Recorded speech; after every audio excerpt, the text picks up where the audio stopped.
सुनु सुनु माता बहन, ताजा हरी भरी सब्जी लके आयल छी खेत सा सीधा तोहर द्वार पर। करेला, परवल, भिंडी, झींगा, कद्दू, टमाटर, बैगन सब किछु मिलत ताजा ताजा एकदम घर जसन। हाँ दीदी बहन, करेला लेबई की परवल, भिंडी, झींगा, कद्दू ओहो एहजा मिलत। टमाटर, बैगन, हरा धनिया, हरी मिर्च सब किछु मिलत ताजा ताजा एकदम घर जिसन। आई हरियर हरियर सब्जी देखी, मोल जोल करी। कृपा महादेव सो कुशले कुशल छै। पसंद आई तो अपन मन पसंद सब्जी ले जाऊं दीदी बहनिया सस्ता दर पर। आत्मा बेकल छै। काकी, चाची, दीदी अखने आईबू त सब्जी सस्ता में भेंटत। मानो ने है पिया त सोचा बिचारी न करू, अभी ये आऊ आ ताजा सब्जी लो के जाऊं। बिसरल न होई बई सासुर के नाम। ठीक सुन ली दीदी बहन, करेला लेबई, परवल लेबई की भिंडी लेबई, झींगा कद्दू ओहो एहजा मिलत। टमाटर, बैगन, हरा धनिया, हरी मिर्च सब किछु मिलत ताजा ताजा हरियर हरियर। हमर सब्जी ठेला पर पावू सब्जी, जेना माई के ममता, खेत के खुशबू आ सांच के स्वाद। आऊ हरियर हरियर निक निक सब्जी किनवाक लेल गाड़ी से अभी संपर्क करू। करेला, परवल, भिंडी, झींगा, कद्दू, टमाटर, बैगन, हरा धनिया, हरी मिर्च सब किच्छु मिलत ताजा ताजा एकदम घर जसन। ए सुनु सुनु माता बहन, ताजा हरी भरी सब्जी लके आयल छी खेत सा सीधा तोहर द्वार पर। करेला, परवल, भिंडी, झींगा, कद्दू, टमाटर, बैगन सब किछु मिलत ताजा ताजा एकदम घर जसन। भोरे उठै छी पानियो भरै छी। हाँ दीदी बहन, करेला लेबई की परवल, भिंडी, झींगा, कद्दू ओहो एहजा मिलत। अपने ही हाथे भानस करै छी। टमाटर, बैगन, हरा धनिया, हरी मिर्च सब किछु मिलत ताजा ताजा एकदम घर जिसन। इस घर में आऊ हरियर हरियर निक निक सब्जी किनवाक लेल गाड़ी से अभी संपर्क करू। दाते कटैया। आई हरियर हरियर सब्जी देखी, मोल जोल करी। माई चली गेली।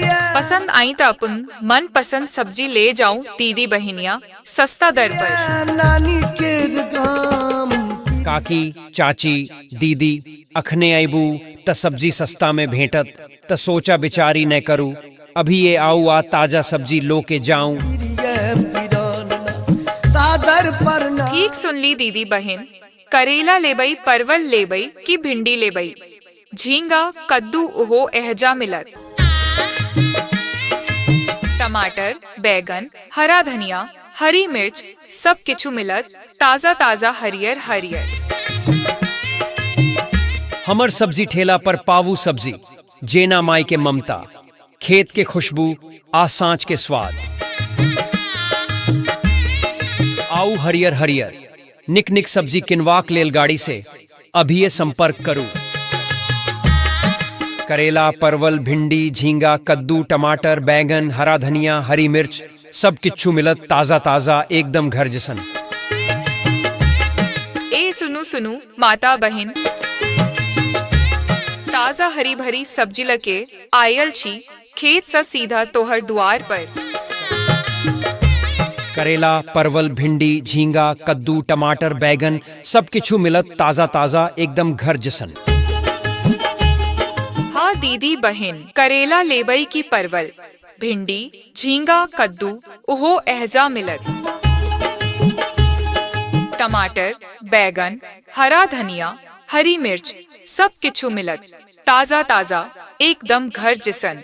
रखबई दया का। आऊ हरियर हरियर निक निक सब्जी किनवाक लेल गाड़ी से अभी संपर्क करू। रखबई धिया। आई हरियर हरियर सब्जी देखी, मोल जोल करी। पसंद आई तो अपन मन पसंद सब्जी ले जाऊं दीदी बहनिया सस्ता दर पर। सादर प्रणाम काकी चाची दीदी अखने आईबू त सब्जी सस्ता में भेंटत प्रिय पिरान त सोचा बिचारी न करूं अभी ये आऊ आ ताजा सब्जी लो के जाऊं। कृपा महादेव सा ठीक सुन ली दीदी बहन, करेला लेबई परवल लेबई की भिंडी लेबई, झींगा कद्दू ओहो एहजा मिलत, कुशले कुशली छै टमाटर बैगन हरा धनिया हरी मिर्च सब किछु मिलत ताजा ताजा हरियर हरियर। आहा ले सब हक निक निक सब्जी किनवाक लेल गाड़ी से अभी ये संपर्क करूं।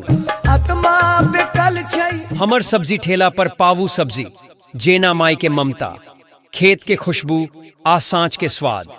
मानो न है पिया आऊ हरियर हरियर निक निक सब्जी किनवाक लेल गाड़ी से अभी ये संपर्क करूं। मुँह हमर मुदा करेला परवल भिंडी झींगा कद्दू टमाटर बैगन हरा धनिया हरी मिर्च सब किच्छु मिलत ताजा ताजा एकदम घर जैसन। बिसरल न होई बई ताजा हरी भरी सब्जी लके आयल छी खेत सा सीधा तोहर द्वार पर। प्रिय पिरान ना करेला परवल भिंडी झींगा कद्दू टमाटर बैगन सब किच्छु मिलत ताजा ताजा एकदम घर जैसन। सादर प्रणाम प्रिय पिरान करेला लेबई की परवल भिंडी झींगा कद्दू ओहो एहजा मिलत, सादर प्रणाम टमाटर बैगन हरा धनिया हरी मिर्च सब किछु मिलत ताजा ताजा एकदम घर जैसन। प्रिय पिरान आई हरियर हरियर सब्जी देखी मोल जोल करी, पसंद आई तो अपन मन पसंद सब्जी ले जाऊं दीदी बहनिया सस्ता दर पर। सादर प्रणाम करेला परवल भिंडी झींगा कद्दू टमाटर बैगन हरा धनिया हरी मिर्च सब किच्छु मिलत ताजा ताजा एकदम घर जैसन। काकी चाची दीदी अखने आईबू त सब्जी सस्ता में भेंटत त सोचा बिचारी न करूं अभी ये आऊ आ ताजा सब्जी लो के जाऊं। ठीक सुन ली दीदी बहन, करेला लेबई परवल लेबई की भिंडी लेबई, झींगा कद्दू ओहो एहजा मिलत, टमाटर बैगन हरा धनिया हरी मिर्च सब किछु मिलत ताजा ताजा हरियर हरियर। हमर सब्जी ठेला पर पावू सब्जी, जेना माई के ममता, खेत के खुशबू आ सांच के स्वाद। आऊ हरियर हरियर निक निक सब्जी किनवाक लेल गाड़ी से अभी ये संपर्क करूं। करेला परवल भिंडी झींगा कद्दू टमाटर बैगन हरा धनिया हरी मिर्च सब किच्छु मिलत ताजा ताजा एकदम घर जैसन।